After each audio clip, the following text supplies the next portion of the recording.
Hello everyone, welcome to argen study. तो आज की वीडियो में हम क्लास 12 की हिस्ट्री का चैप्टर नंबर 15 संविधान का निर्माण का सेकंड पार्ट करने वाले हैं। किसी ने भी अभी तक इस वीडियो का फर्स्ट पार्ट नहीं देखा है तो जाके देख आए, क्योंकि यदि आप वो देख लोगे वीडियो तो आपको सेकंड पार्ट ईजिली समझ आ जाएगा। तो मैंने लिंक है वो डिस्क्रिप्शन में लगा दिया है, आप जाके देख सकते हो उधर से। हमारा इस वीडियो का सबसे पहला टॉपिक है संविधान सभा का गठन। तो हमारी संविधान सभा का गठन है 1946 में होता है।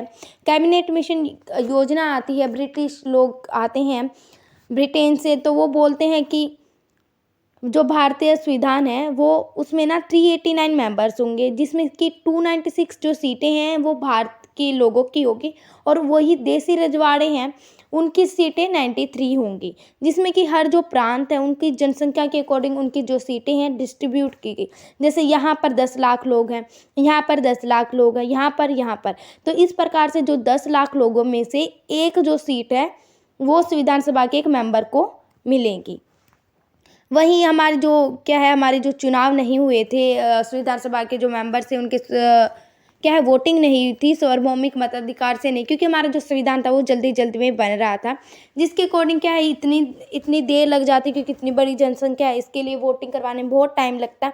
इसलिए हमारे जो फ्रीडम फाइटर्स थे, क्योंकि उस समय क्या है हमारे भले के लिए वही सोच सकते थे, इसलिए उन्हें ही क्या है संविधान सभा के मेंबर चुने गए। वो जो उस समय क्या है संविधान सभा में कांग्रेस के ही प्रभावशाली थे, क्योंकि उसमें जो 82 सीटें थी वो कांग्रेस मेंबर्स थे। लेकिन ये मत समझना कि कांग्रेस मेंबर्स से तो इनके लिए कोई भी ऐसे नहीं होंगे। कांग्रेस मेंबर के अंदर भी क्या है समाजवादी लोग भी होते थे, क्या है धार्मिक लोग भी होते थे, महिलाएं भी होती थी, धर्म निरपेक्ष भी लोग होते थे। तो ऐसे बहुत सारे मेंबर्स इकट्ठा होते थे कांग्रेस के। उसी के साथ ही जो मुस्लिम जो सीटें हैं, मुस्लिम लीग ने क्या है जो कैबिनेट मिशन की जो प्लान था उसको मानने से इनकार कर दिया। क्यों कर दिया? क्योंकि जो मुस्लिम लीग के जो नेता थे जिन्ना, वो खुद का संविधान चाहते थे और खुद का ही क्या है अलग से देश चाहते थे पाकिस्तान, इसलिए उन्होंने क्या है संविधान सभा के लिए मना कर दिया। कैबिनेट मिशन ने जो योजना बताई उसको उसने मना कर दिया। वहीं समाजवादी जो नेता थे वो भी चाहते थे कि ऐसा कोई भी संविधान सभा नहीं होगा, क्योंकि क्या है वो नहीं मानते थे कि जो संविधान सभा हमारे लिए अच्छा काम करेगी, क्योंकि वो ब्रिटिश लोगों पर इतना विश्वास नहीं करते थे।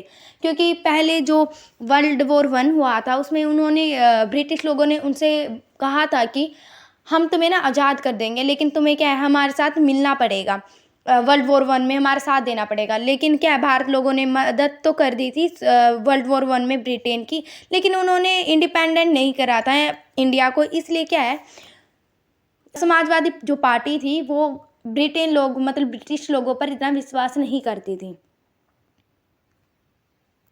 अब हमारा नेक्स्ट टॉपिक है उद्देश्य प्रस्ताव, जो कि हमारे पहले प्रधानमंत्री पंडित जवाहरलाल नेहरू संविधान सभा में 13 दिसंबर 1946 में पेश करते हैं। जिसके अकॉर्डिंग क्या है जो उद्देश्य प्रस्ताव है यह एक क्या है ऐतिहासिक प्रस्ताव है। उसी के अकॉर्डिंग जो भारत का संविधान की मूल आदर्शों की रूपरेखा तय की गई थी कि किस प्रकार से जो हमारा संविधान का कार्य किस तरीके से आगे बढ़ेगा, ये सब कुछ उद्देश्य प्रस्ताव में लिखा गया था। और इसमें ये भी बात तय की गई थी कि जो भारत का जो संविधान है वो स्वतंत्र संप्रभु गणराज्य घोषित किया जाएगा। मतलब कि क्या है हर एक जो नागरिक है वो इंडिपेंडेंट है, वो कुछ भी कर सकता है। उसके साथ ही संप्रभु गणराज्य कि जो क्या है जो कि भारत है वो ना तो आंतरिक ना ही कोई बाहरी नियंत्रण से बिल्कुल मुक्त है। और उसके साथ ही जो उसका मुखिया है, जो उसका पीएम है, प्राइम मिनिस्टर है होते हैं, वो क्या है निर्वाचित होंगे, मतलब वो लोगों द्वारा चुने जाएंगे। जो नागरिकों को न्याय, समानता और स्वतंत्रता का आश्वासन दिया गया कि हर एक जो लोग होगा, हर एक जो व्यक्ति होगा उसको इक्वलिटी होगा, वो कुछ भी कर सकेगा, वो उसको इंडिपेंडेंट होगी। और जो अन्य अल्पसंख्यक जो लोग हैं, पिछड़े जनजातियां हैं, दलित जो लोग हैं, उनको आरक्षण का आश्वासन दिया गया कि उन्हें आरक्षण दिया जाएगा। उसके साथ ही जो पंडित जवाहरलाल नेहरू है वो भारत के राष्ट्रीय ध्वज में किस कलर होगा, जो 3 बराबर चौड़ी पट्टियां होंगी और बीच में नीला जो रंग का अशोक चक्र होगा, ये सब कुछ तय किसने किया था? हमारे पंडित जवाहरलाल नेहरू ने किया था, जो हमारे पहले प्राइम मिनिस्टर थे। ये कई बार हमारी जो क्या है हमारे क्वेश्चन पेपर में कई बार क्वेश्चन आ जाता है कि उद्देश्य प्रस्ताव था, ये मान कब लिया था? ये तो आपको पता है, पेश तो 13 दिसंबर 1946 में किया गया था, लेकिन माना कब था? ये डेट ज़रूर याद रखना, कई बार एग्ज़ाम में आ जाता है। तो ये कब मान लिया जाता है संविधान सभा में? ये 22 जनवरी 1947 में इसको मान लिया जाता है। अब हमारा नेक्स्ट टॉपिक है संविधान सभा के कम्युनिस्ट सोमनाथ लाहिड़ी। ये सोमनाथ जो लाहिड़ी है, ये एक समाजवादी पार्टी से बिलोंग करते थे। तो मैंने आपको स्टार्टिंग में बताया है कि जो संविधान सभा को इतना पसंद नहीं करते थे समाजवादी पार्टी, क्योंकि उनका मानना था कि वर्ल्ड वॉर वन में जिस प्रकार से ब्रिटिश लोगों ने उन्हें धोखा दिया, जिससे कि उनका विश्वास है ब्रिटिश लोगों से उठ गया था। उसके साथ ही सोमनाथ लाहिड़ी क्या है, संविधान सभा को अंग्रेजों द्वारा बनाई हुई एक चाल मानते हैं। उनके अकॉर्डिंग क्या है, ये एक उनकी नई चाल है, जिसके अकॉर्डिंग क्या है वो भारत पे राज करेंगे। और उसके साथ ही वो बोलते हैं कि 1946 से 1947 में जब संविधान सभा में जो चर्चा चलती थी, उसमें क्या है, तो अंग्रेज थे वो भी भारत में थे, इसलिए उनका जो विश्वास है संविधान सभा से उठ चुका था। उसके साथ ही वो जवाहरलाल नेहरू को संबोधित करते हुए बोलते हैं कि क्या है, हमारे यहाँ इतने बड़े बड़े नेता हैं, लेकिन जो हमारा जो काम है, भारत का जो काम है, वो वहाँ पर बैठी जो वॉइसराय है और लंदन में बैठी जो सरकार है वो काम कर रही हैं। और लाहिड़ी जी क्या है, अंग्रेजों की जो योजना को बोलते थे कि मैं योजना है जो अंग्रेजों की संविधान सभा, वो उसको पूरा नहीं होने दूंगा। उसके साथ ही वो नेहरू जी उनकी बात तो मान तो लेते हैं, लेकिन वो मानते हैं कि जो संविधान सभा है वो अंग्रेजों द्वारा ही हाथ में ली गई, जो गठन किया गया उन्होंने। लेकिन उसके साथ ही जो सोमनाथ लाहिड़ी को वो बोलते हैं कि हमारा जो काम क्या है, हम लोगों की इच्छा है उनको पूरी करना है, और उनकी जितनी आकांक्षाएं हैं और जितनी भावना है उनको पूरा करने का हमारा प्रयास है, जिसके अकॉर्डिंग हम संविधान सभा के अकॉर्डिंग ही कर सकते हैं। अब हमारा नेक्स्ट टॉपिक है संविधान सभा में चर्चाएं। तो आपको पता है जो हमारी संविधान सभा में जो बहस होती थी वो न्यूज़पेपर और रेडियो वगैरह में जाती थी, जिसके अकॉर्डिंग क्या है, पहले के टाइम में आपको पता है टी स्टॉल होती थी, जहाँ पर क्या है सब लोग इकट्ठा बैठ जाते थे, और एक जो व्यक्ति होता था पढ़ा लिखा, वो क्या सभी को न्यूज़पेपर रीडिंग करके सुनाता था, जिसमें कि लोग क्या अपने अपने विचार व्यक्त करते थे। कई बार बातें आई हैं संविधान सभा में कि क्या गौ हत्या पर रोक लगा देनी चाहिए, बाल विवाह को रोक देना चाहिए, विधवा होती हैं उनके दोबारा से विवाह करनी चाहिए, ऐसी ऐसी बातें क्या है संविधान सभा में आती है, जिस क्या है हमारे संविधान सभा में संविधान में हमें हमारी ये बातें ली गई हैं, जिससे कि हमें पता चलता है कि संविधान सभा की जो बातें होती थी वो आम लोगों द्वारा जाती थी। और ये आप देखते आ रहे हो कि हमारी जो अभिव्यक्ति की जो स्वतंत्रता है पहले के टाइम से ही है, क्योंकि हमारे जो सामाजिक सुधारक होते थे उन्होंने बहुत संघर्ष करे हैं। जैसे विवेकानंद को देख लो आप, विवेकानंद जो हमारे हिंदू धर्म के सुधार की नीति चलाई थी, उन्होंने हिंदू धर्म को सुधार के लिए प्रयत्न किए थे। वहीं ज्योतिबा फुले हैं, उन्होंने दलितों और कम्युनिस्ट और सोशलिस्ट जो मजदूर थे और किसानों को एकजुट करके आर्थिक और सामाजिक न्याय की स्थापना की थी। तो जिससे कि हम अकॉर्डिंग लगा सकते हैं कि जो भारत है, भारत जैसे देश में क्या है, अभिव्यक्ति की स्वतंत्रता होती है। अब हमारा नेक्स्ट टॉपिक है पृथक निर्वाचन की समस्या। तो पृथक निर्वाचन होता क्या है? सबसे पहले पृथक निर्वाचन होता है, जैसे हिंदू है हिंदू को वोट देगा, मुस्लिम है तो मुस्लिम को वोट देगा, सिख है तो सिख को वोट देगा। ये होता है पृथक निर्वाचन, कि एक समुदाय अपने खुद के ही समुदाय में वोट देगा, किसी और को नहीं देगा। जिसमें कि जो हमारे 27 अगस्त 1947 में मद्रास के बी पोकर बहादुर पृथक निर्वाचन के समर्थन में अपना भाषण देते हैं। वो बोलते हैं जो मुस्लिम है, मुस्लिम को कोई भी गैर मुस्लिम कभी अच्छा ही नहीं समझेगा, और उसके साथ ही जो गैर मुस्लिम कई बार चुन भी जाते हैं, तो क्या है वो मुस्लिम लोगों की बातें हैं वो अच्छी तरीके से नहीं समझ सकते। और वो बोलते हैं जो मुस्लिमों की क्या है खुद की हिस्सेदारी होनी चाहिए, उनको क्या है पृथक निर्वाचन के द्वारा ही संभव हो सकता है। तो क्या है पृथक निर्वाचन को चुना जाना चाहिए संविधान सभा में। उसके साथ ही वो बोलते हैं कि जो अल्पसंख्यक है उनके लिए क्या है पृथक निर्वाचन ही एक ऐसी क्या है दुआ है, जिसके अकॉर्डिंग क्या है वो अपने आप प्रतिनिधि चुन सकते हैं। जिसमें कि क्या है बहुत सारे राष्ट्रवादी नेता हैं उन पर भड़क उठते हैं, और वो बोलते हैं कि जैसे कई बार कौन कौन नेता होते हैं, जैसे आर.वी. धुलेकर हो गए, सरदार पटेल हो गया, गोविंद वल्लभ भाई पंत हो गया, बेगम एजाज रसूल हो गए। वो बोलते हैं कि पृथक निर्वाचन है वो हमारे लिए बुरा है। सबसे पहले क्या है आर.वी. धुलेकर अपना भाषण देते हैं कि अंग्रेजों ने आरक्षण के नाम पर अपना खेल खेला, अब इस आदत को छोड़ दो, अब तुम्हारी इन बातों में कोई भी बहकने वाला नहीं है, मतलब कोई भी पृथक निर्वाचन मानने वाला नहीं है।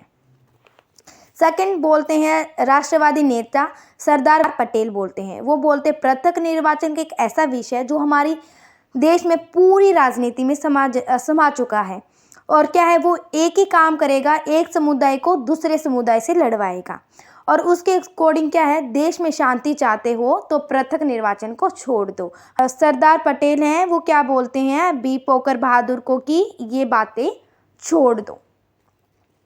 हमारे थर्ड जो राष्ट्रवादी नेता होते हैं वो गोविंद वल्लभ भाई पंत होते हैं, वो क्या बोलते हैं, जो अल्पसंख्यक हैं उनके लिए खुद ये हानिकारक होगा पृथक निर्वाचन, क्योंकि क्या है, उनके लिए भी आत्मघाती होगा, क्योंकि जो स्थायी रूप से क्या होगा, अल्पसंख्यकों को ही अलग थलग कर देगा और उन्हें कमज़ोर बना देगा, और क्या है, उनकी जो हिस्सेदारी है उसको पूरा ही समाप्त कर देगा।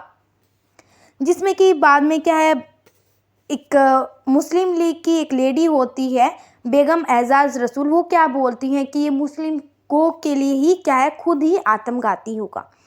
जिसके बाद क्या है, हमारे संविधान सभा में बहस और तर्क वितर्क के बाद बहुत सारी बातें सुझाव आते हैं, जिसमें कि पहले क्या है, हमारे लीडर्स बोलते हैं कि जो एस्पर्स है, जो छुआछूत की जो भावना है कानूनी रूप से समाप्त कर दी गई है, और सार्वजनिक स्थानों पर क्या है, अब खुले आम से कोई भी लोग आ जा सकता है, किसी को भी मनाही नहीं है, और विधायकों और सरकारी नौकरी में क्या है, अल्पसंख्यक दमित लोगों के लिए क्या है, आरक्षण दिया गया है।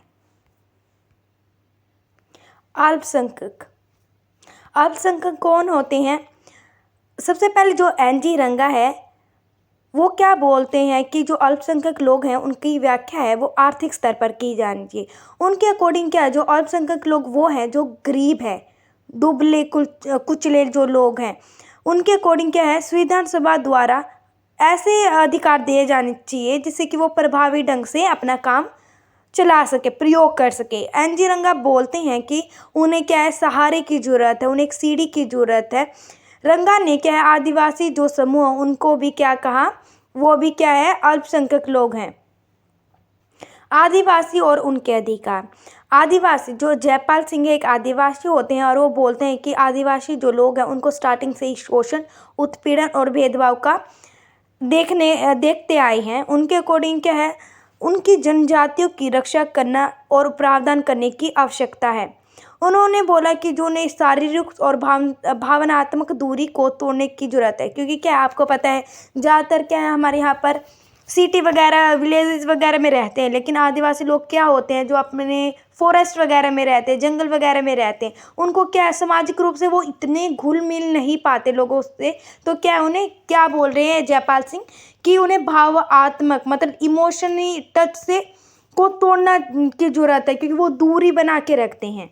क्या है, वो विधायकों सीटों और आरक्षण में क्या है, उनके लिए आरक्षण की मांग करते हैं। अब हमारे जो दलित हैं उनके लिए किस प्रकार से प्रावधान किया गया वो देखते हैं। तो क्या है, हमारे क्या है, मद्रास के सदस्य जे नागप्पा बोलते हैं कि जो हरिजन हैं उनकी जो अल्पसंख्यक तो नहीं मान सकते, क्योंकि क्या है, जनसंख्या के जो बड़ा हिस्सा 20 से 25% है वो क्या है, दलितों का आता है, लेकिन हरिजनों का आता है, लेकिन उन्हें तो अल्पसंख्यक नहीं मान सकते। तो क्या है, वो बोलते हैं कि उन्हें क्या है, सामाजिक रूप से क्या है, स्टार्टिंग से ही सार्वजनिक स्थानों पर उनका क्या है, उन्हें उत्पीड़न का शिकार होना पड़ता है, उन्हें सामाजिक और नैतिक आदर्शों से दबाया है। स्टार्टिंग से ब्राह्मणों ने क्या है, उनको पहले के टाइम में क्या है, आपने हिस्ट्री में पढ़ा होगा, ब्राह्मण क्या करते थे, लोगों से ये बोलते थे कि तुम ना हमारी सेवा बेशक से मत करो, लेकिन क्या है, तुम्हें भगवान देख रहा है, तुम्हें नर्क मिलेगा आगे स्टार्ट में जाके, क्योंकि उनकी जो मेंटेलिटी है उनको भर दी जाती है ब्राह्मणों द्वारा। क्या है, उन्हें सामाजिक रूप से दबाया जाता है स्टार्टिंग से ही। और उन्हें क्या है, उनके लिए अलग से कुएं होते थे, उन्हें स्कूल जाने की इजाज़त नहीं होती थी, उन्हें क्या है, मंदिरों में नहीं जाने दिया था, उन्हें सार्वजनिक स्थानों पे नहीं जाने दिया जाता था। वो सब क्या है, हमारे मद्रास के जे नागप्पा बोलते हैं। वो बोलते हैं कि क्या है, उनकी जनसंख्या तो बहुत है, लेकिन क्या है, उन्हें सामाजिक रूप से बहुत उत्पीड़न देखनी पड़ती है।